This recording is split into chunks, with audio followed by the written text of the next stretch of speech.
Bonjour à toutes et à tous et bienvenue dans ce nouvel épisode de La Jungle. Écoutez, j'espère que vous allez tous très bien. Euh, Avec moi aujourd'hui, il y a Alexandre. Salut Salut à tous, Alexandre, bonjour, welcome. tu vas bien? Ça va et toi? Ouais, ça va, super. Cool. Euh, alors déjà, avant de commencer, est-ce que vous nous entendez bien? Si vous voulez mettre dans le chat un petit pouce levé ou un petit commentaire pour nous dire que vous nous entendez bien. Comme ça, on pourra démarrer dans les meilleurs auspices. Ah, je vois qu'Oriane est en train de taper quelque chose. C'est bon, c'est nickel, on nous entend bien, parfait. Écoutez, il est 9h, on va juste attendre 2-3 minutes que les gens se connectent tranquillement. Et après, on va lancer le webinaire, parce que le but, c'est pas qu'on prenne du retard, bien entendu, c'est qu'on essaie de rester dans le cadre des 30 minutes qu'on s'est fixé. Donc, si vous êtes connecté aujourd'hui, c'est pour qu'on parle déjà de l'alignement sales et marketing et comment l'améliorer dans le but d'optimiser sa prospection et ses performances commerciales. Donc, voilà le sujet qu'on va traiter ensemble avec Alexandre aujourd'hui. Donc, je vois qu'il y a quelques personnes qui se connectent. Hop, je vous envoie un petit message aussi dans le chat. N'hésitez pas à poser vos questions tout au long du webinaire. Et du coup, avec Alexandre, on répondra du tac au tac Avec plaisir. à vos questions. Allez, écoutez, on va commencer sans plus attendre.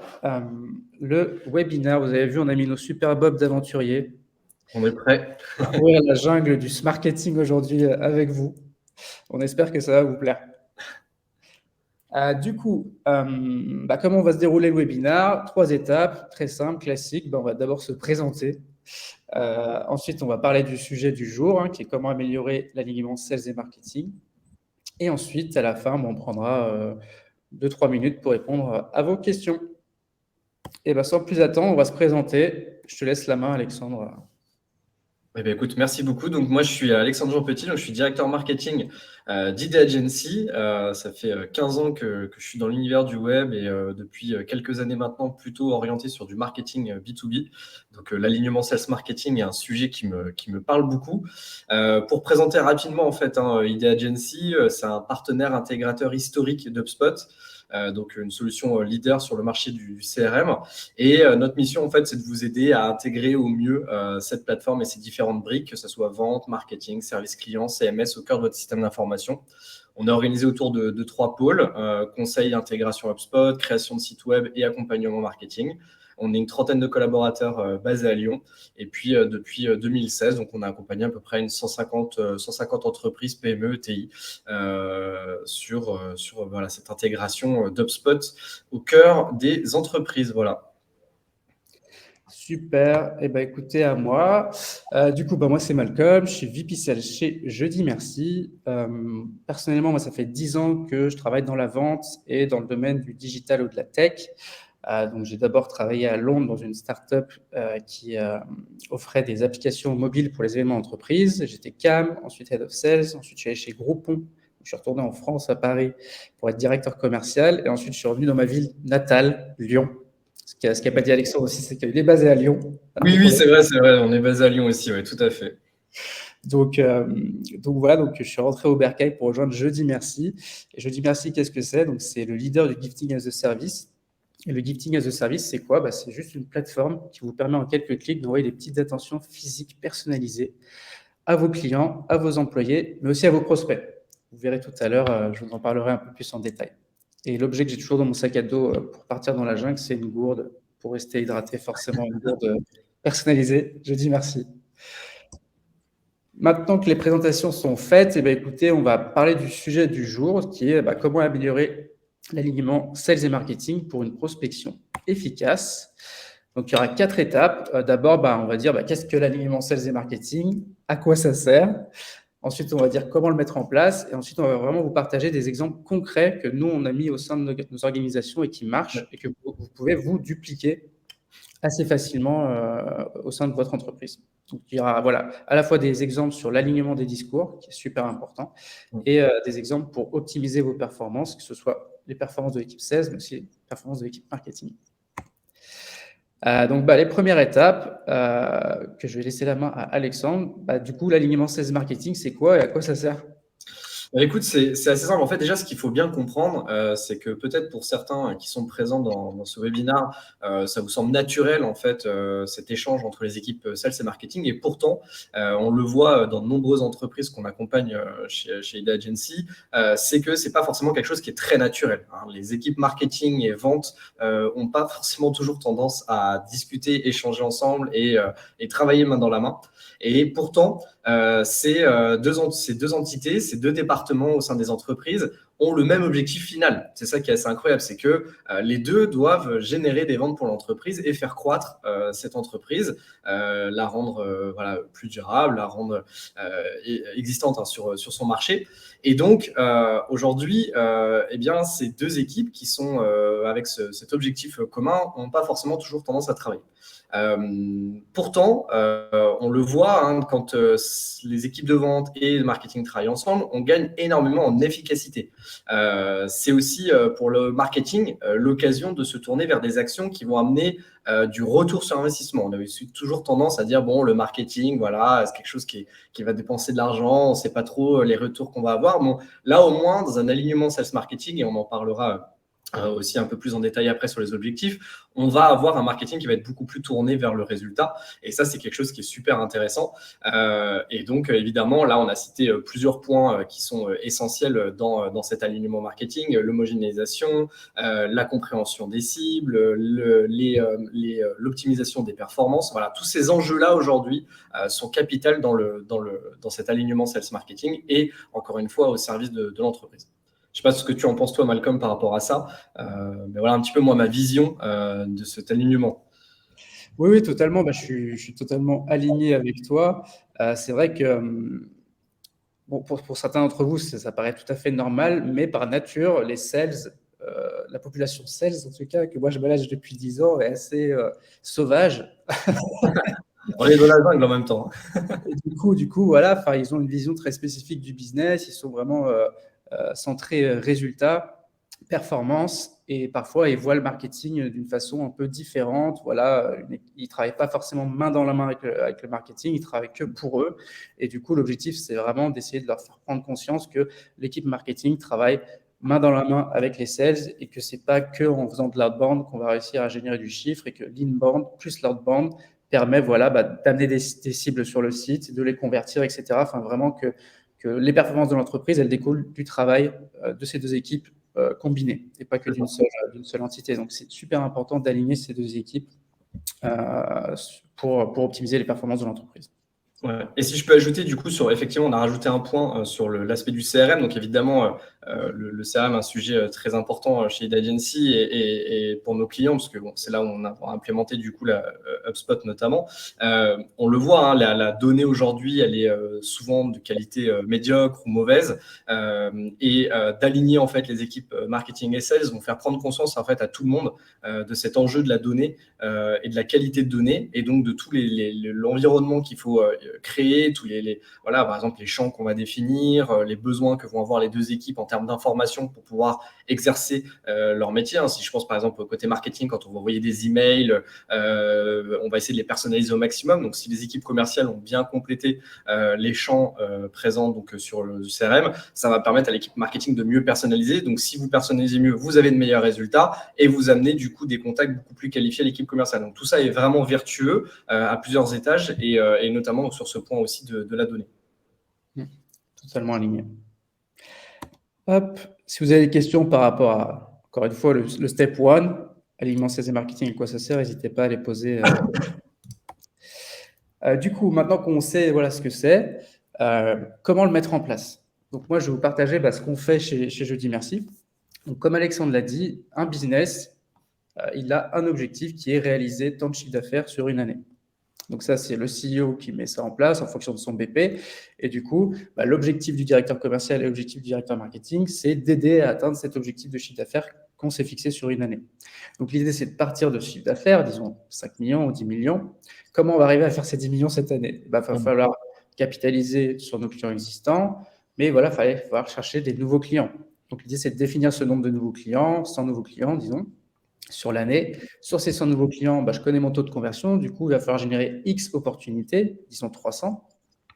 Et sur ces 300 opportunités, le marketing va devoir en générer certaines et les 16 vont devoir en générer certaines aussi. Donc, l'idée, c'est que le département marketing et le département commercial se parlent pour déjà définir cet objectif commun sur ces 300 opportunités. Quels vont être nos objectifs communs? Disons, le marketing va en amener 100, les sales vont en amener 200. Et ensuite, l'idée, c'est qu'on mette en place ensemble un plan d'action commun, et donc, moi, que j'appelle des OKR. Donc, chaque année, chaque fin d'année, en décembre, voilà, tout le monde fait un peu ça. Décembre, janvier, on fixe ses objectifs pour l'année prochaine en fonction du CA voulu par le DG. Et donc, du coup, l'idée, c'est de définir ces OKR de façon collaborative. Il y a plein d'entreprises dans lesquelles j'ai été, et en parlant à d'autres directeurs commerciaux au marketing, où les directeurs marketing commerciaux font ça dans leur coin, ils ne se parlent même pas. C'est le DG qui dit « Ok, on doit faire 20 millions cette année », ils font leurs OKR d'un côté, ils ne se parlent pas du tout, et ensuite, ils mettent ça en place chacun de leur côté. Du coup, ça, c'est pas du tout efficace. Ça, c'est un non-alignement qui va faire en sorte de ne pas atteindre les objectifs du tout. Donc, l'idée, c'est de définir l'objectif commun ensemble et ensuite de définir ensemble un plan d'action commercial. Donc, OKR, c'est ça, c'est Objectif and Key Results. Donc, on définit les objectifs ensemble, on définit les plans d'action ensemble et ensuite, on définit les KPI qu'on veut suivre. Donc, ça, c'est super important et ça, c'est la base d'un bon alignement sales et marketing. Et ensuite, l'idée, c'est que chaque trimestre, de faire un point pour voir, OK, est-ce qu'on a atteint le résultat ou non? Si on ne l'a pas atteint, l'idée, c'est de changer un peu le plan d'action ensemble pour rattraper le retard qu'on a eu. Donc, voilà, donc l'idée, c'est de faire un gros point chaque année pour définir les OKR annuels, faire des points trimestriels pour modifier un peu le plan d'action. Et ensuite, la deuxième étape, c'est de mettre en place des rituels au sein de la direction, donc directeur marketing, directeur commercial, un rituel mensuel, un rituel hebdo, pour, au niveau hebdo, moi, ce que je fais avec Tiffany, notre directrice marketing, c'est qu'on voit un peu les leads qu'on a générés la semaine dernière, les taux de conversion, les projets en cours. Et sur le monthly, c'est quelque chose d'un peu plus macro, où on va regarder tous les taux de conversion des différents canaux pour voir si on est bon sur chaque ligne ou pas. Et ensuite, dernière étape, c'est de diffuser l'information aux équipes, donc de faire encore des rituels au sein de nos équipes. Donc moi, tous les lundis, je fais un kick-off avec mes équipes. Ma directrice marketing fait un kick-off avec ses équipes. Et ensuite, on fait aussi un monthly avec les deux équipes pour être sûr que tout le monde soit aligné pour atteindre le même objectif. Donc, je ne sais pas ce que tu en penses, toi, Alexandre. Je suis pareil, encore une fois, totalement aligné avec toi. Il est pour moi inconcevable en fait que les deux équipes ne définissent pas leurs objectifs ensemble. Comme tu l'as bien expliqué, encore une fois, il y a un objectif commun qui est, on va dire, final, qui est le chiffre d'affaires, qui peut être un objectif partagé par beaucoup de monde, sur lequel en fait les deux équipes vont agir très fortement. Donc évidemment, si l'équipe marketing fait de son côté ses objectifs, l'équipe commerciale les siens, ça peut pas fonctionner. Donc clairement, je suis totalement aligné avec toi sur ce point-là. Et puis sur la mise en place des rituels, ça c'est quelque chose aussi auquel moi je tiens beaucoup. Nous, chez Idea Agency, et ce que je faisais aussi avant dans mes expériences précédentes, c'est comme toi le lundi effectivement d'être sur un meeting, mais là moi je viens carrément en fait avec l'équipe commerciale au complet. Ce qui permet vraiment de pouvoir échanger avec les commerciaux. Ça m'apprend aussi beaucoup de choses, beaucoup d'informations, des remontées de prospects, des échanges téléphoniques qu'ils ont pu avoir et qui peuvent me donner des informations intéressantes pour mon marketing. Moi, c'est aussi le moment de les coacher. On en reparlera évidemment après dans les discours, etc. qu'il faut amener. Mais il est important pour moi en termes marketing de coacher en fait les équipes commerciales sur le bon ton à avoir, le bon discours, leur donner des insights du marché, par exemple, qu'on est en train d'adresser, leur donner des informations sur les personnes qu'on est en train de cibler. Donc tout ça, c'est des choses qu'on fait dans cette réunion-là. Alors, c'est pas long, hein, c'est 1 heure le lundi après-midi chez nous, mais c'est 1 heure en fait qui est hyper stratégique et qui est hyper importante en fait pour travailler encore une fois main dans la main dans la réussite de l'entreprise, dans la réussite de l'atteinte des objectifs. Et après, effectivement, il y a une diffusion de cette information, même qui va se faire au niveau global de l'entreprise, pour bien montrer aussi que ces deux équipes-là travaillent ensemble et de diffuser effectivement cette entente au sein des autres équipes et auprès de la direction générale. Donc moi, je suis un grand partisan de l'échange, de la communication interne. On peut aussi avoir des channels sur Slack, sur Teams, qui sont communs et sur lesquels on peut encore aussi interagir et échanger. Mais voilà, au moins ce rituel-là, il est posé, il est là, il est présent et on ne peut pas en déroger. Et il est hyper important dans cet alignement sales marketing. Totalement. Hop. Et ben allez, on passe au step 3. C'est la Oui, partie la plus intéressante, c'est les ouais, voilà. exercices concrets que vous allez pouvoir réutiliser, je l'espère, dans vos entreprises pour optimiser l'alignement sales marketing et surtout là, l'alignement des discours. Donc le premier C'est ça. exemple, c'est au niveau de la compréhension des cibles. Est-ce que tu peux nous en dire plus, Alexandre? Ouais, tout à fait. Bah, écoute, en fait, c'est assez simple, hein, Malcolm. Je pense que toi comme moi, on est aussi de notre côté beaucoup ciblés par des messages de prospection d'entreprises diverses. Et on le voit très régulièrement, ces messages-là aujourd'hui sont souvent de mauvaise qualité. Et ça, je pense que le marketing a un rôle très important en fait dans la prospection, au niveau en fait de la manière dont vont être adressés ces messages de prospection. Il y a beaucoup de monde qui fait ce qu'on appelle aujourd'hui du cold emailing, c'est-à-dire qu'ils vont envoyer des emails à des prospects à froid qui ne connaissent pas encore l'entreprise. Et on le voit, encore une fois, souvent on n'est pas du tout concerné par cette séquence qui est envoyée. Les messages sont de mauvaise qualité, on ne comprend pas forcément le discours, la proposition de valeur, etc. Donc, pour moi, en termes marketing, il est hyper important donc, de définir les ICP et persona. Alors, ICP et persona, pour ceux qui ne connaissent pas, l'ICP, ça va plutôt en fait s'adresser à l'entreprise avec laquelle on souhaite travailler. Donc, c'est le type d'entreprise. Donc, c'est une entreprise qui est fictive, hein, bien sûr, mais qui est un peu la cible, en fait, l'entreprise cible que l'on vise. Donc, on va se dire, bah, tiens, moi, je vais viser les PME qui sont dans le secteur de l'industrie, entre 50 et 200 salariés ou 500 salariés, qui font tant de chiffres d'affaires, qui existent depuis tant d'années et qui sont sur des marchés peut-être spécifiques dans l'industrie.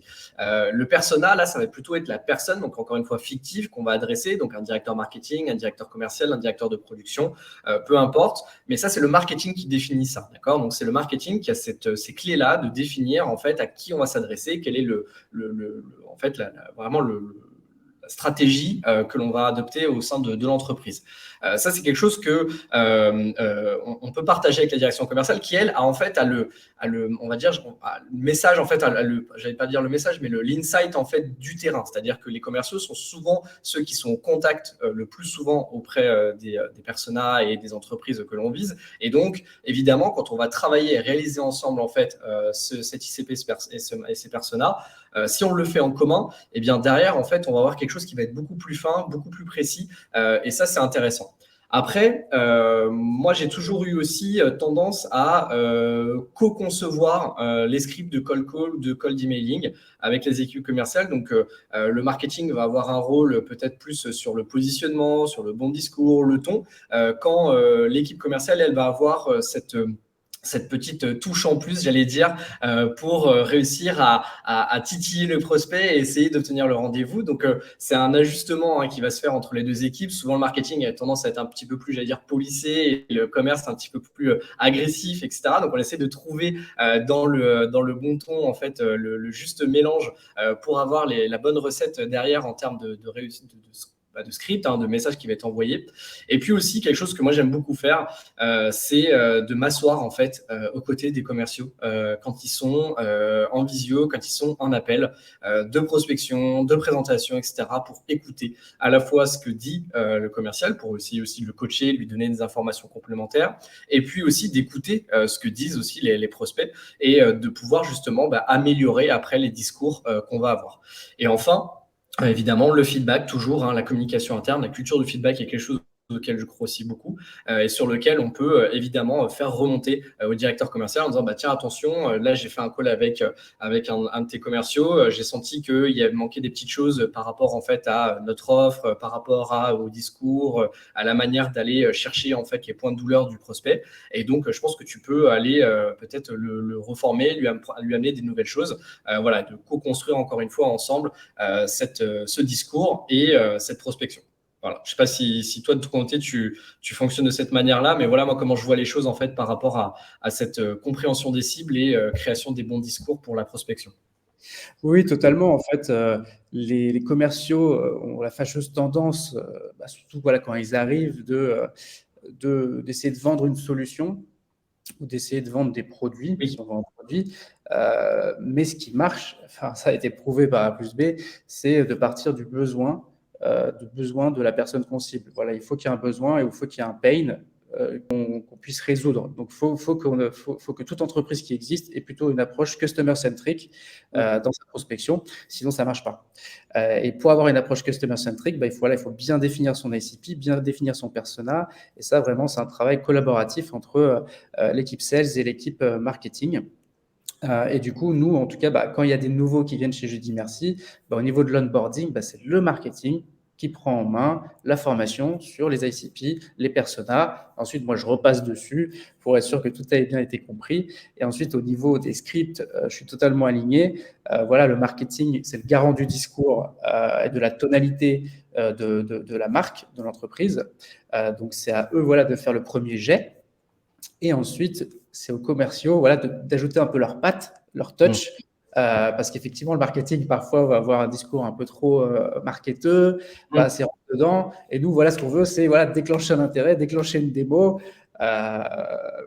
Donc, du coup, on ajoute un peu notre patte, on ajoute des petits call to action, on ajoute des petites photos dans nos cœurs de mail, des choses que le marketing ne ferait pas. Ensuite, le marketing repasse dessus. Il y a plusieurs passes pour avoir un script qui est au top et qu'on va pouvoir envoyer à la bonne cible au bon moment, avec le bon message. C'est ça le but. Le but, ce n'est pas d'envoyer des coups d'épée dans l'eau et de faire du mass mailing, c'est vraiment de faire de l'hyper-personnalisation dans son approche commerciale. C'est comme ça que ça marche de nos jours. Puisqu'on est sursollicité de messages peu qualitatifs, comme tu l'as dit. Oui, c'est juste hallucinant. Et donc, c'est vrai que là, cette co-création, cette écriture, j'allais dire, à quatre mains entre marketing et commerce, elle est pour moi aujourd'hui déterminante. Et je pense que ça améliorerait grandement en fait, les discours et les scripts en fait, qu'on reçoit chaque jour, qui sont parfois, moi, qui me font juste halluciner, quoi. C'est pour moi un vrai sujet et c'est hyper important de le faire ensemble. Et c'est vrai que toi, c'est super intéressant ce que tu fais. Alors nous, on ne le fait pas forcément chez Jeudi Merci, mais c'est vrai que c'est une super bonne idée de s'installer au milieu des sales, d'écouter leur discours, de s'imprégner vraiment de la culture commerciale d'entreprise et voir éventuellement s'il y a des dérives de certaines personnes, ou là, mais non, mais tu dis n'importe quoi, c'est pas comme ça qu'il faut présenter Jeudi Merci, ou là, le prospect, il n'a pas forcément compris. Après, l'idée, c'est que ça permet ensuite de faire des formations, soit individuelles, si c'est un individu, soit collectif, si on voit que le discours part un peu en vrille, pour s'assurer que le bon discours est tenu tout au long de l'année, puisqu'on sait que les commerciaux, parfois, ils ont juste tendance à relâcher un peu la pression, à repartir dans leur travers, d'avoir un discours un peu tout fait. Donc, l'idée du marketing de s'installer au milieu des sales pour faire des petites piqûres de rappel de temps en temps est super intéressante. Oui, et aussi, il faut savoir, c'est qu'il y a des outils qui permettent de réécouter les calls aussi des commerciaux. Donc, si le commercial n'est pas forcément à l'aise d'avoir quelqu'un à côté de lui, ce que je peux comprendre tout à fait, on peut aussi utiliser des outils comme Gong, par exemple, qui est un outil américain, mais qui permet justement donc, de passer les appels, d'enregistrer ces appels et après de pouvoir les réécouter comme un replay, en fait. Et donc, évidemment, derrière, ça permet de faire du coaching a posteriori du call. Et ça, c'est aussi intéressant, encore une fois, si jamais le commercial ne veut pas qu'il y ait quelqu'un assis à côté de lui. Exactement. Nous, on utilise Mojo, c'est l'équivalent. Oui. Voilà, c'est bon, chercher le nom Mojo, mais exactement. L'équivalent européen. Oui. Et du coup, c'est vrai que c'est super pratique. Ça enregistre à la fois les calls et les visios. Ça peut être partagé à toute l'organisation, pas que entre marketing et sales, mais aussi à l'équipe produit, etc. Et c'est vrai que c'est assez intéressant pour, encore une fois, cette culture du feedback et cette culture de l'assessment et de l'improvement, j'ai envie de dire, de l'équipe. Et il y a aussi, nous, on utilise HubSpot aussi. Et du coup, HubSpot retranscrit très bien les appels des commerciaux. On peut aller sur une opportunité et directement avoir l'historique. Donc ça, c'est top. Ouais, tout à fait. Et c'est aussi un point je reviens juste sur le script, j'y pense là quand tu cites sur HubSpot, on peut aussi enregistrer des blocs de texte et des scripts en fait de call directement en fait dans HubSpot, ce qui permet aux sales aussi très facilement de s'appuyer dessus pour envoyer des séquences, pour relancer des prospects, pour assurer leur call en fait de découverte ou d'exploration. Et ça, c'est aussi au marketing justement de pouvoir implémenter tout ça en fait pour les équipes commerciales, encore une fois, pour faciliter leur travail et s'assurer que le bon discours est tenu. Et c'est pas juste des échanges oraux, ça va un petit peu plus loin que ça. Totalement. Et allez, on passe au deuxième exemple, qui est la conception du contenu. Oui, tout à fait. Ça, c'est vrai, c'est aussi intéressant. Tu l'as dit tout à l'heure. On cherche aussi à titiller un peu nos prospects, à les susciter, à chercher des intentions, etc. Ce qui est intéressant aussi, c'est que le marketing aujourd'hui crée beaucoup de contenu et parfois ce contenu, s'il n'est pas aligné avec les équipes commerciales, il peut servir certes pour une stratégie de SEO, pour une stratégie social media. Mais c'est dommage en fait de pas donner cette matière en fait à l'équipe commerciale. Et pourquoi ? Tout simplement parce que en fait les commerciaux, quand ils vont par exemple prospecter quelqu'un ou une entreprise, au lieu d'avoir juste un discours purement commercial, ils vont pouvoir apporter de la valeur à travers le contenu. Ce contenu, ça peut être des cas, ça peut être un webinaire comme on est en train de faire, ça peut être des vidéos, ça peut être aussi des articles, ça peut être il y a plein de formats de contenu aujourd'hui qui aident à la vente et ces contenus-là doivent être évidemment édités par le marketing, mais surtout co-construits et impliquer les équipes commerciales en fait pour les rédiger. Tout ça va permettre en fait d'avoir encore une fois un ton qui va être plutôt cohérent d'un point de vue de discours de marque, mais surtout orienté vers la vente et amener encore une fois ce discours pour essayer de susciter l'intérêt de notre prospect. On peut mettre à disposition ces contenus dans des bibliothèques, comme évidemment tu le cites, comme je sais vous le faites chez Jeudi Merci sur Notion, mais aussi du coup dans le CRM avec HubSpot. Et puis, d'encourager surtout les équipes commerciales à s'en servir. C'est vrai que j'ai souvent eu le cas de création de contenu qui est resté un petit peu oublié, qui est resté un petit peu au fin fond de la bibliothèque. Et donc, de ne pas hésiter justement dans notre fameux rituel avec les équipes commerciales, de toujours dire, est-ce que tu as utilisé ce contenu ? Tiens, tu as vu, j'ai mis un nouveau contenu en place. Qu'est-ce que tu en penses ? Est-ce que tu l'as envoyé ? Est-ce que tu as eu des retours par rapport à ça ? Et derrière, donc, de récupérer encore une fois du feedback, de peut-être améliorer si ce contenu ne convient pas. Et puis, d'écouter. Moi, j'ai souvent mes équipes commerciales qui viennent me voir en disant écoute Alex, là ça fait plusieurs fois qu'on me pose cette question, j'ai la réponse un peu à l'oral, mais je me dis que si on avait un contenu et qu'on lui apportait ce contenu là d'une manière, par exemple d'une vidéo, d'une infographie, je ne sais pas, eh bien ça m'aiderait. Donc c'est aussi aux équipes commerciales encore une fois de faire remonter ses besoins de contenu. C'est pas uniquement au marketing d'imaginer ses contenus de son côté, et ça c'est pour moi le plus efficace et le plus intéressant, c'est quand vous avez des commerciaux en fait tout simplement qui vont faire remonter l'information, et là vous rédigez des super contenus, vous les aidez, et ça c'est un point qui est important, hein. Si vous aidez les équipes commerciales, elles en retour vont vous aider aussi, et donc derrière encore une fois l'alignement sales marketing va très bien se passer. Ouais, je te rejoins parfaitement par rapport à ça. Nous, chez Jeudi Merci, souvent, on dit OK, on a quelques cas d'usage, c'est bien, enfin cas client, pardon. Mais du coup, on aimerait avoir un cas client par rapport à cette problématique, parce que voilà, on n'a pas encore de contenu par rapport à ça pour aguicher un peu les prospects et montrer qu'on est expert sur ce domaine.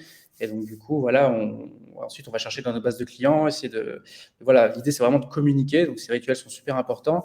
Et vraiment, quelque chose par rapport à ce slide et cet exemple qui est super important, c'est voilà, il n'y a rien de pire que pour une équipe marketing de créer du contenu et que ce contenu ne soit pas utilisé. Et ensuite, les sales disent mais non, mais le contenu, il est nul, etc., etc.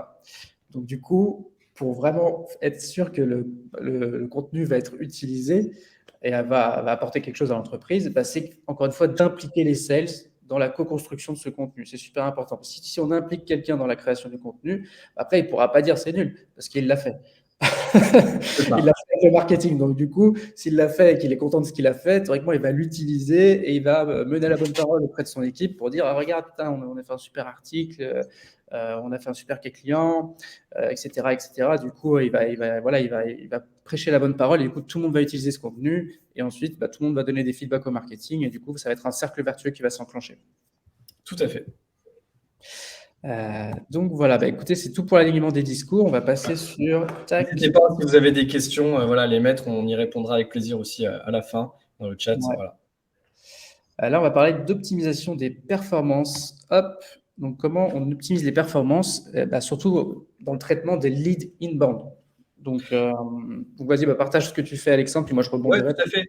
C'est vrai que là, l'avantage d'utiliser un CRM, là, pour le coup, et notamment un CRM comme HubSpot, va vous permettre donc d'avoir une visibilité sur les leads que vous allez générer par l'inbound. Donc l'inbound, c'est tout ce que vous allez attirer à vous, donc par exemple à travers votre site internet, à travers des actions comme un webinar par exemple. Et donc évidemment de pouvoir enregistrer en fait ces leads dans votre CRM et d'y attribuer ce qu'on appelle donc un score, c'est-à-dire que ce score va être déterminé en fonction, par exemple, chez nous, de l'ICP. Donc, encore une fois, comme on a bien défini notre ICP en amont, eh bien, si le prospect qui est arrivé, qui a téléchargé un contenu sur notre site ou qui a assisté à un webinar correspond à notre ICP, donc il appartient à une PME de plus de 100 salariés, qui fait tant de chiffres d'affaires, qui est dans tel secteur d'activité, et on va lui donner un score important. Donc, ce score, il est intéressant puisque derrière, dans le CRM, on va pouvoir filtrer par ce score et on va pouvoir pouvoir dire à l'équipe commerciale, attention, surveillance, ce lead-là, il a l'air intéressant, il a un score qui est élevé, on va voir comment il va réagir par la suite. Suite à un webinar, encore une fois, ou suite à un contenu qui va être téléchargé, eh bien, on va lui envoyer d'autres séquences d'emails, on va lui envoyer d'autres contenus. Et en fonction des réactions que va avoir en fait ce prospect, on va encore une fois lui attribuer des scores. Il a ouvert son email, 5 points. Il a téléchargé ce nouveau contenu, 15 points. Il a été visiter notre page de tarifs, 50 points. Bon, à un moment donné, en fait, on va déterminer qu'un score, par exemple, je sais pas, 100 points, montre qu'un prospect est très intéressé par ce que l'on propose. Et donc, c'est à ce moment-là, on va pouvoir faire ce qu'on a mis là, une passe d'essai, une passe D, une passe décisive, hein, comme au foot, à notre commercial en disant, ben voilà, attention, ce lead-là, il est venu par ce canal inbound, il a téléchargé ça, il a ouvert ça, il a réagi à ça, il a été voir notre page produit, notre page tarif, pardon. Et donc, là, c'est le moment de l'appui. Donc ça, c'est intéressant parce que derrière, donc, le commercial va récupérer des leads qui sont chauds, qui sont intéressés, et donc ça va lui donner encore plus de possibilités d'avancer avec ce prospect, de le faire progresser dans le cycle de vente, et pourquoi pas de le signer. Donc ça, c'est encore une fois un enjeu très fort dans l'élément sales marketing, c'est que vous êtes là pour aider l'équipe commerciale à générer plus de chiffre d'affaires. Ce qui est intéressant aussi, c'est de mettre en place un engagement écrit. Alors, il y a certaines entreprises qui appellent ça le SLA, donc comme dans le service après-vente, en fait, qu'on peut retrouver dans les différents services que vous achetez, qui va déterminer par écrit en fait un engagement de l'équipe commerciale de dire ok, si un lead atteint un tel score et que je reçois une notification dans mon CRM, eh bien je m'engage à le recontacter dans les 30 minutes parce qu'on sait que c'est quelque chose qui est déterminant derrière. En fait, quand tu as un prospect va arriver à nous et qui va être chaud ou même qui va passer par la boîte contact pour vous demander des informations, eh bien de récupérer tout de suite et de générer en fait, de faire l'appel tout de suite et d'essayer de prendre le rendez-vous tout de suite va donner plus d'opportunités de réussite. Donc, il faut avoir cet engagement écrit de l'équipe commerciale. C'est aussi un engagement, on ne l'a pas mis là, mais un engagement de l'équipe marketing aussi de fournir des leads de qualité et donc d'essayer de répondre en fait aux attentes des commerciaux par rapport à ça. Évidemment, bien renseigner les données du CRM. Donc ça, c'est quelque chose qu'on a évoqué déjà dans une étape précédente. Là, c'est plutôt dans un esprit aussi de calculer le ROI, donc le retour sur investissement des actions marketing, qui va permettre en fait, tout simplement d'avoir des reportings directement dans le CRM qui vont nous donner en fait, l'importance qu'a l'inbound au sein de l'entreprise, les résultats qu'amène en fait le marketing et comment les équipes commerciales le traitent derrière. Et est-ce que les leads amenés par le marketing d'un point de vue inbound, par exemple, sont intéressants ou pas? Et c'est ce qui nous permettra de déterminer si on doit appuyer sur ce canal ou pas. Et enfin, évidemment, tracking marketing, mise en place d'actions, plan d'action correctif. Évidemment, le tracking marketing, ça nous permet d'avoir un suivi très clair de ce qui va se passer. Et puis, si jamais il faut ajuster, encore une fois, alignement à nouveau avec des équipes sales et marketing, on travaille ensemble, on imagine des plans d'action ensemble et on améliore derrière en fait, notre stratégie pour amener encore une fois plus de résultats. Ouais, et puis moi je vais revenir sur ce scoring marketing et après je répondrai à ta question, Aurélia. En fait, il y a pas mal d'entreprises qui s'essoufflent à appeler des leads qui sont pas chauds, qui sont pas mûrs. Donc en fait, ils vont faire un webinar, il va y avoir 60 participants, je dis n'importe quoi, 60 inscrits et 20 participants. Bam, ils vont rappeler les 60. Elles vont rappeler plusieurs fois parce qu'on les a pas tout de suite au téléphone. Dès que quelqu'un va télécharger un livre blanc ou dès que quelqu'un va cliquer sur demander une démo mais va pas aller jusqu'au bout, ils vont les rappeler. Donc on a des BDR qui vont s'essouffler, qui vont appeler des personnes qui sont pas du tout mûres et du coup c'est quelque chose d'inefficace. C'est pour ça que là on parle d'optimisation des performances. Le but du marketing c'est de faire ce scoring avec des points positifs et négatifs aussi pour nous faire la passe D et que ce prospect est mûr, il est chaud, on a fait notre nurturing, il a fait plusieurs interactions avec notre marque. Là, je pense que tu as de grandes chances de prendre une démo avec lui, parce que le but d'un commercial, c'est de prendre la démo et ensuite de closer le deal. Donc, du coup, pour ne pas s'essouffler et pour contacter la personne au bon moment, pour optimiser le cycle de vente et donc les performances, ce scoring marketing est super important. Et du coup, ce qui est important, forcément, c'est qu'on rappelle ces personnes vite. Donc, nous, on a un engagement chez Jeudi Merci. Donc, toutes les demandes de démo qui arrivent du site, on les rappelle sous 30 minutes. Et toutes les MQL que le marketing nous envoie via le scoring, on les rappelle sous 24 heures pour ne pas être trop pushy plus, Oui, évidemment. Ouais. et pas les appeler voilà, dès qu'ils ont fait la dernière interaction qui leur a donné 5 points en plus pour passer le seuil. Donc ça, voilà, c'est vraiment super important et c'est voilà, une erreur à ne pas commettre. Et vraiment, ce scoring marketing est super important pour optimiser les performances. Et encore une fois, les commerciaux, moi, j'arrête pas de les tanner, de bien renseigner le CRM. C'est-à-dire quand ils ont appelé un MQL ou une demande de démo, de mettre dans le CRM qu'ils l'ont bien contacté, que la démo a été bookée et de changer le statut du lead. Donc, dans HubSpot, il y a un champ statut du lead. Il faut le passer en contacté, démo bookée, etc. Et c'est ce statut-là qui va permettre au marketing de calculer son ROI. Une fois que voilà, le deal, soit il sera lost, soit il sera client. Et grâce à ce champ-là, associé au contact, le marketing pourra calculer son ROI. Et du coup, Alexandre et moi, on pourra avoir des conversations intéressantes pour voilà, traquer le résultat. OK, ça, on était bon, on a été moins bon. Pourquoi on a été bon? Pourquoi on n'a pas été bon? Est-ce que c'est à cause de l'ICP? Est-ce que c'est à cause du persona? Est-ce que c'est à cause du travail du commercial? Donc voilà, donc c'est super important de faire ça. Et avec HubSpot, on peut automatiser certaines choses. Ce champ statut du lead peut évoluer en fonction du cycle de vente en faisant des automatisations et des workflows. Donc Aurélien, question, à qui incombe le renseignement du CRM, team marketing ou sales? Là, du coup, je viens de répondre. Ouais. En fait, je pense que globalement, le marketing va avoir un rôle en fait intéressant dans, on va dire, la préqualification du lead, donc qui va amener des informations comme le nom, le prénom, l'email, en fait, à travers les champs notamment qui sont présents sur les pages, les landing pages, sachant que notamment par exemple avec un CRM comme HubSpot, on peut faire ce qu'on appelle des champs évolutifs, donc qui vont évoluer en fonction de quand le prospect va revenir, va retélécharger d'autres ressources, on va lui demander d'autres informations, et donc derrière, il faut absolument en fait faire évoluer ces champs pour qu'on puisse avoir plus d'informations.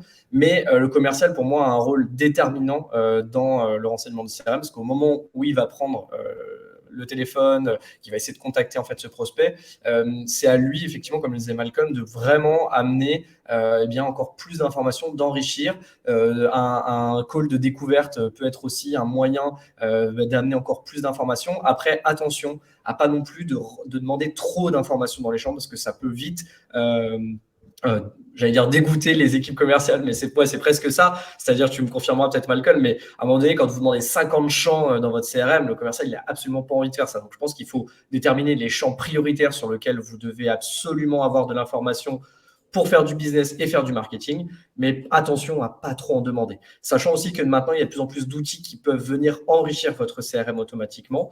Chez ID Agency, on a par exemple créé un connecteur avec InfoLégal, qui est une base de données financière d'entreprise, qui vous permet, en fait, par exemple, en un clic, de remplir énormément de champs d'informations sur l'entreprise que vous visez. Donc voilà, il y a de plus en plus de techniques qui se font maintenant pour enrichir ces données-là et faire gagner du temps en fait à tout le monde, et surtout de l'efficacité. Oui, totalement. Alors, j'ai une question de Loïsa. J'espère que j'ai bien prononcé ton prénom. Si un prospect télécharge un contenu sur le site internet et qu'on souhaite le rappeler après, est-ce conforme avec la RGPD?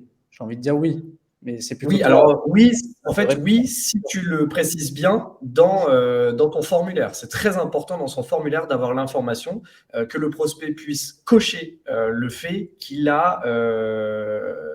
va être contacté et qu'il a envie d'être contacté. Sinon, évidemment, attention à pas trop, à pas contacter non plus de manière autoritaire derrière.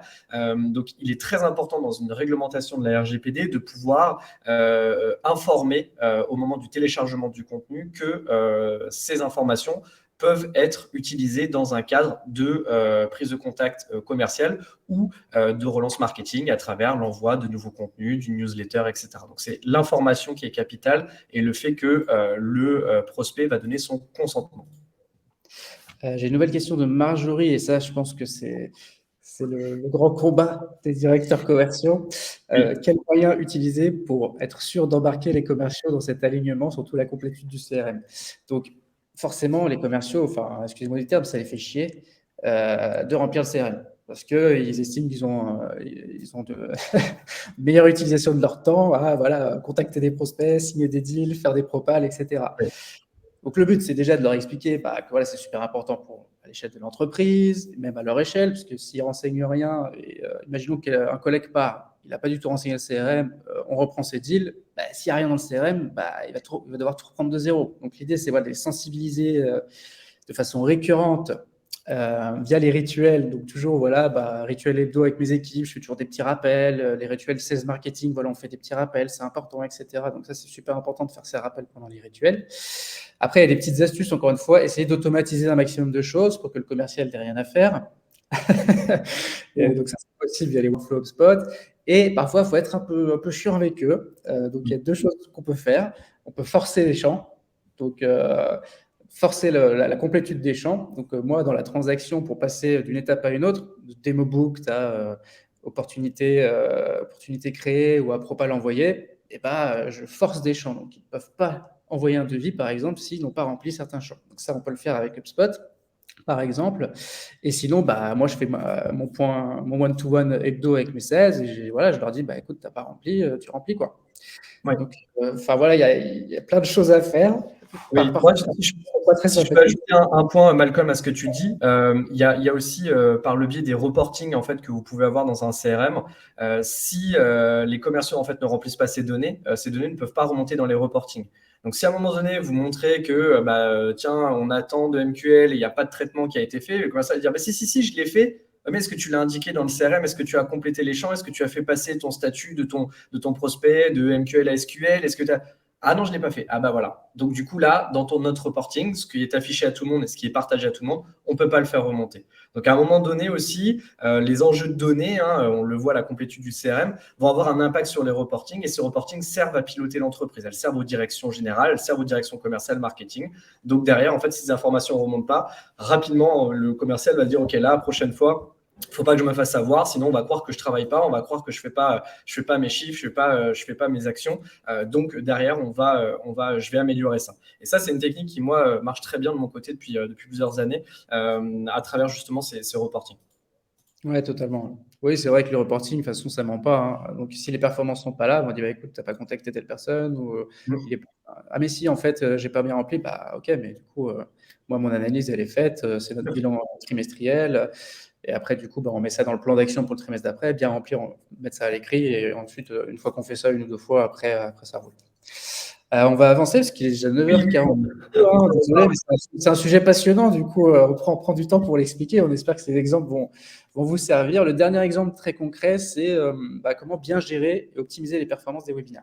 Oui, tout à fait. C'est vrai que le webinar est aujourd'hui, si on en fait aujourd'hui, voilà, il y a aussi des raisons derrière, évidemment, marketing et sales. Moi, c'est quelque chose qui me plaît énormément de faire des webinars parce que c'est vrai qu'on peut amener beaucoup de valeur, de contenu, répondre aux questions comme on le fait là en live et aussi, encore une fois, générer en fait des potentiels prospects pour les équipes commerciales. Donc là, c'est aussi un vrai alignement, c'est-à-dire que sur le choix du sujet, par exemple, on peut tout à fait travailler avec les équipes commerciales qui vont pouvoir nous faire remonter, comme je disais tout à l'heure, des points qui viennent du terrain. Et donc d'imaginer des thématiques de webinar ou des sujets de webinar qui vont plaire, qui vont donner envie, en tout cas aux prospects et aux commerciaux de pouvoir faire la promotion de ce webinar. Le marketing va faire une séquence d'invitation, va envoyer des emails à sa base, va créer aussi on va dire des séquences pour les équipes commerciales pour qu'elles puissent inviter leurs prospects. Ces équipes commerciales vont faire leurs séquences en parallèle, bien sûr, de bases complémentaires qui, du coup, vont être par exemple les bases marketing ou des bases de partenaires. Et puis, a posteriori, le marketing va traiter en fait le nombre, la base en fait de personnes qui sont venues, qui sont inscrites à ce webinaire et donner un petit peu de contenu aux sales pour pouvoir justement poursuivre la conversation. Comme tu disais tout à l'heure, Malcolm, ça ne sert à rien de rappeler les gens après un webinaire. Ils ne sont pas venus là pour être en phase d'achat obligatoirement. Ils sont là pour apprendre des choses. On est là pour leur donner du contenu, leur donner de la valeur. Mais derrière, ça n'empêche pas aux équipes commerciales de pouvoir continuer la discussion et d'amener d'autres types de contenus. Et ces sales vont aussi faire donc du coup un remonté au marketing en disant voilà, tiens, suite à ton webinaire, du coup j'ai eu un super feedback, ou au contraire les gens ont trouvé qu'il manquait cette information et vont remplir encore une fois le CRM pour analyser le ROI comme on le citait juste avant. Ouais, et puis moi je vais partager l'expérience que j'ai eue avec Jeudi Merci. Donc du coup moi je suis arrivé il y a 1 an et du coup les sales ne faisaient pas cette séquence complémentaire. Et du coup, je trouvais ça dommage, puisqu'en plus, le marketing, nous, se base sur un champ HubSpot précis qui n'est pas forcément rempli systématiquement. Donc, on a, je ne sais pas combien de milliers de prospects en base, mais du coup, quand le marketing shoot un email, bah, ça prend peut-être que 50% de ce qu'on a en base. Parce que voilà, il y a un problème de remplissage de complétude de CRM dont on a parlé, qui est historique. Forcément, il y aura toujours des loupés de toute façon. Le CRM ne sera jamais bien rempli à 100%, c'est impossible. Donc du coup, l'idée, c'est que voilà, j'ai dit aux commerciaux, allez, faites une séquence multicanal pour optimiser le nombre d'inscrits au webinar, parce que c'est quand même un contenu super qui peut driver du business pour l'entreprise. Donc du coup, on a commencé à faire ça. Et maintenant, voilà, on fait cette séquence, donc encore une fois, qui est coécrite avec le marketing. Et du coup, on a constaté que ça drivait plus 10, plus 20, plus 30 inscrits. Donc, c'est top. Donc, du coup, ça optimise encore une fois le retour sur investissement de ce contenu marketing qui prend quand même pas mal de temps à faire. Hein. C'est du temps et de l'effort. Donc, du coup, voilà, c'est vraiment un exemple de travailler main dans la main pour optimiser les performances commerciales et marketing de l'entreprise. Et du coup, encore une fois, voilà, le tri que le marketing fait post-webinar pour dire, écoutez, il y avait 69 inscrits, et il y en a 20 qui étaient là. Sur les 20, voilà, il y en a 5 ou 6 où vous pouvez les appeler, où ça peut avoir un intérêt. Les autres, soit ils sont pas mûrs, soit c'était des gens qu'on connaît depuis longtemps et qui sont juste inscrits comme ça parce qu'ils étaient intéressés par le sujet. Voilà, c'est important que le marketing fasse ce tri pour pas encore une fois qu'on s'essouffle et qu'on contacte des personnes qui n'ont pas envie d'être contactées. Tout à fait. Donc voilà. Et il y a une petite question plus pour toi, c'est ton domaine, Dorian. Si un lead est généré via LinkedIn Ads, faut-il le relancer via un mail, par exemple, en poussant du contenu, ou est-il trop tôt? Est-ce que c'est trop intrusif? Et est-ce que c'est RGPD compatible? Encore une fois, je vais dire, c'est la même, effectivement, la même réponse pour toi, Oriane. C'est en fait, ce lead, comment il a été généré via une LinkedIn Ads, mais derrière, qu'est-ce qui s'est passé pour lui? Est-ce qu'il était sur une page d'arrivée? Sur cette page d'arrivée, qu'est-ce qu'on lui a demandé? Si on lui a demandé c'est pour une prise de contact ou si c'est pour télécharger un contenu. Derrière, il a fait cette action de cliquer sur la publicité, d'arriver sur une page d'arrivée, et donc de remplir des champs d'information pour recevoir ce contenu ou une prise de contact, je ne sais pas. Donc évidemment, encore une fois, si derrière on lui précise bien que en complétant ce formulaire et en cochant une case comme quoi il accepte d'être recontacté, il n'y a aucun problème d'un point de vue RGPD. Je ne pense pas non plus qu'il soit trop tôt, trop intrusif, encore une fois, de créer, d'envoyer du contenu et de créer de la valeur en fait pour ses prospects. Bien au contraire, je pense qu'aujourd'hui les gens sont vraiment dans les parcours d'achat, dans une volonté d'apprendre. Et donc, pour moi, il est essentiel de leur donner un maximum de contenu. Encore faut-il qu'il soit intéressant, bien écrit, etc., qui donne vraiment envie et qu'il ne soit pas juste là pour faire du contenu pour du contenu. Super. Oriane est en train de taper. Très clair, merci.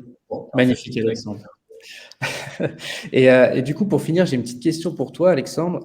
Est-ce que, voilà, dans toutes tes séquences ou pour optimiser tes performances commerciales et marketing, est-ce que tu as déjà essayé de faire des campagnes de marketing offline, c'est-à-dire d'envoyer des objets physiques personnalisés à tes prospects pour voilà, essayer d'aller choper des démos, surtout sur les prospects qui sont sollicités et que tes équipes n'arrivent pas forcément à avoir au téléphone ou autre? Eh bien, écoute, non, mais je suis sûr que toi, tu as une bonne idée pour moi. Non, franchement, honnêtement, non, j'ai jamais testé, mais c'est vrai qu'on le voit aujourd'hui, quand tu es créatif dans tes séquences, quand tu essaies de créer d'autres choses, je pense qu'il y a une vraie attente des prospects qui aujourd'hui sont sursollicités, comme on l'a dit tout à l'heure. Et donc, je suis assez curieux de voir ce que tu vas me montrer sur le offline, justement. Ouais, écoutez, du coup, pour finir ce webinaire, je vous partage un dernier tips. Vraiment, c'est un peu le cœur de métier de Jeudi Merci. C'est, voilà, il y a des prospects, on n'arrive pas à les joindre. On sait que c'est les bonnes entreprises, c'est les bons ICP, c'est les bons personas. Sauf que voilà, on leur envoie des emails, on leur envoie des voice sur LinkedIn, on les appelle plusieurs fois, niet, on n'arrive pas à les avoir, ou on les a une fois, ils disent que c'est eux qui s'en chargent, mais du coup, ils n'ont pas le time, ils rentrent en réunion, ou ils ne sont pas intéressés forcément de prendre une démo.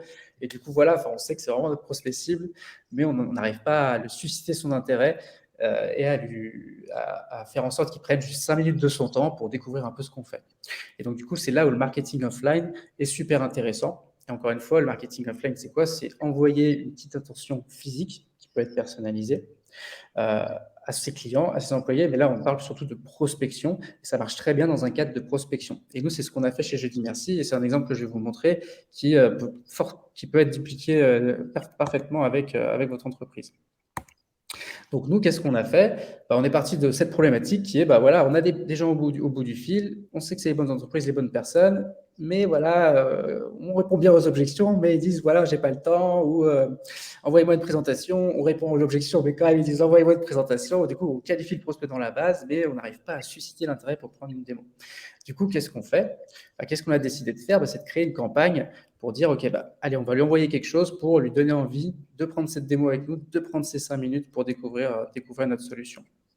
Donc ça, c'était un peu la problématique. Du coup, on s'est dit, OK, quel budget on va dépenser? Donc ça, encore une fois, c'est un travail alignement sales marketing. Ce n'est pas juste les commerciaux qui font ça dans leur coin, c'est le pur exemple d'un alignement sales marketing. C'est pour ça que je voulais finir aussi sur ça, le webinaire. Donc l'idée, c'est qu'avec la directrice marketing, on se dit, OK, quel budget on veut dépenser? Disons 1 000 € pour 100 envois. Sur ces 100 envois, qu'est-ce qu'on veut que ça génère en termes de business? OK, sur 100 envois, on veut que ça génère 25 démos. OK, super. Maintenant qu'on a notre objectif, on va mettre en place. Qu'est-ce qu'on va envoyer? Quelque chose qui n'est pas trop cher, pour que ça rentre dans le budget, quelque chose qui va susciter l'intérêt. Donc, du coup, on a brainstormé, on a fait plusieurs échanges, on a sollicité le commerciaux aussi, on a sollicité un peu toute l'organisation, parce que c'est un projet cool. Et du coup, on s'est dit, OK, voilà, on va faire ça. Donc, c'est ce que vous voyez sur l'écran. Donc, c'est une carte avec incrusté 2 sachets de thé personnalisés. Donc, et au dos des sachets de thé, on a la tête de mes commerciaux avec leur numéro de téléphone, leur adresse email et la petite phrase t'es cap ou t'es pas cap, petit jeu de mots, attention.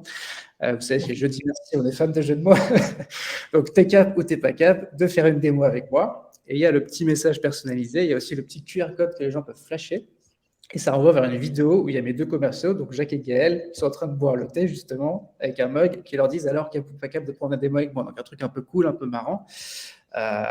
Donc voilà, on a créé ce contenu ensemble et du coup, on a briefé les commerciaux. On leur a dit qu'ils avaient tant de sachets de thé à envoyer, etc. Du coup, ils l'ont fait. Et du coup, ça marche très bien. Donc, ça a permis vraiment de débloquer des situations, de prendre des démos avec des prospects avec lesquels on n'arrivait pas du tout à prendre de démos. Et ça, encore une fois, c'est l'alignement parfait entre sales et marketing qui permet d'optimiser vos performances commerciales. Donc moi, je suis un fervent croyant de l'offline et d'envoyer des petites attentions intelligentes, fun, qui vont permettre de vous différencier. Il y a des taux d'ouverture de 90 à 100%. Forcément, quand on envoie quelque chose de physique au bureau de votre ou chez lui, il a plus de 90% de chances de l'ouvrir. Donc du coup, vous savez que votre message sera ouvert, il sera lu. Ce qui n'est pas le cas d'un email ou d'un cold call. Donc, du coup, moi, je trouve cette approche super intéressante. Je pense que chacun se doit de la tester au moins une fois pour être sûr que ça amène du business pour votre entreprise. Et la petite cerise sur le gâteau, désolé, j'ai plein de notifications email qui font du bruit. La petite cerise sur le gâteau, c'est que nous, on a une intégration native avec HubSpot. Donc, en fait, on est disponible sur la marketplace HubSpot. Vous avez juste à faire le petit téléchargement. Et ensuite, vous pouvez créer des workflows qui intègrent Jeudi Merci. Donc, c'est ce que vous voyez en haut à droite. Donc, vous allez créer votre workflow. Et nous, ce qu'on fait, c'est que quand on ajoute un prospect dans une liste qu'on a appelée sachet de thé personnalisé, dès qu'on ajoute le prospect dans cette liste, et boum, ça envoie le sachet de thé. Et ensuite, 5 jours après, ça crée une tâche de rappel pour le commercial pour qu'il appelle ensuite le prospect, puisque voilà, le sachet de thé sera envoyé sous 1 ou 2 jours, pour qu'il appelle ensuite le prospect pour dire est-ce que vous avez reçu mon sachet de thé, est-ce que ça vous avez fait plaisir, est-ce que vous avez 5 minutes pour qu'on échange. Et forcément, quand on envoie quelque chose qui fait plaisir, qui change, qui est un peu fun et qui est personnalisé, qui est hyper personnalisé, parce que le message est hyper personnalisé, du coup, normalement, ça facilite les échanges avec votre prospect et du coup, vous avez de grandes chances, en tout cas, de prendre une démo ou en tout cas de glaner des informations que vous n'aurez pas pu glaner via un cold call ou via un cold emailing. Donc voilà, tout peut être automatisé avec HubSpot et aussi d'autres CRM, mais la seule intégration native qu'on a, c'est avec HubSpot. Donc voilà pour le petit exemple. Donc je ne sais pas si ça te parle, toi, Alexandre. Ouais, c'est hyper intéressant et c'est vrai que c'est quelque chose qui donne envie d'essayer en tout cas. Et en plus, comme tu le dis, si tu as des retours positifs par rapport à ça, je pense que c'est sympa. Et en plus de ça, encore une fois, je le redis, on est tellement sursollicité aujourd'hui que ce genre de petites attentions sont toujours agréables à tester et ne peuvent amener effectivement que des bons résultats. Et donc, j'ai hâte de tester ça aussi de mon côté, du coup, Malcolm. Parfait. Écoute, si tu as envie de tester, n'hésite pas à m'appeler. On se fait un pareil pour les personnes qui sont présentes. Non, mais sérieusement, c'est vraiment quelque chose de super intéressant. On a des clients comme Alan qui font ça aussi, qui donnent carrément la main aux commerciaux pour se connecter à cette plateforme. Et eux, ils envoient un livre blanc avec un sachet de thé pareil et un mug personnalisé et un bonnet. Et leur message, c'est Se couvrir pour l'hiver, c'est bien. Se couvrir avec Alan, c'est mieux. Et du coup, Pas mal. Ça permet vraiment de créer des discussions et d'avoir des super retours de la part de ces prospects. Donc, si ça vous intéresse, n'hésitez pas à me contacter. Mais encore une fois, je voulais vraiment vous parler de ça pour illustrer le fait que marketing et sales, on travaille vraiment main dans la main pour un objectif commun. Donc, l'idée, c'est de se fixer des objectifs communs et de travailler ensemble pour mettre un plan d'action et des KPIs et les suivre ensemble. Allez, déjà 54, désolé, on a bien débordé. On a explosé le temps, Malcolm. Ouais, on a explosé. Est-ce qu'il y a des dernières questions? Est-ce que c'est tout bon pour vous? Après, vous pouvez toujours les poser en asynchrone, nous contacter sur LinkedIn, nous envoyer des DM, nous ajouter. On se fera un plaisir d'y répondre. Eh bien, écoute, merci en tout cas, Alexandre. Merci, Malcolm. C'était super cool de faire ce webinaire avec toi dans la jungle. Yes, et merci à tous les participants d'avoir regardé ce webinaire. J'espère que ça vous a vraiment aidé. J'espère que les exemples qu'on vous a donnés, vous pourrez les réutiliser au sein de vos organisations et que ça vous permettra d'optimiser vos propres performances. C'était un peu le but. Donc, encore une fois, un grand merci pour le temps que vous nous avez consacré et puis au plaisir d'échanger sur les réseaux ou autres. N'hésitez pas, on se fera un plaisir de vous répondre. Là, j'ai Rémi qui est en train de taper. Merci beaucoup et bonne journée. Parfait, merci à toi aussi Rémi. Bonne journée à toi et à tout le monde. Super, merci. Au revoir Malcolm. Salut.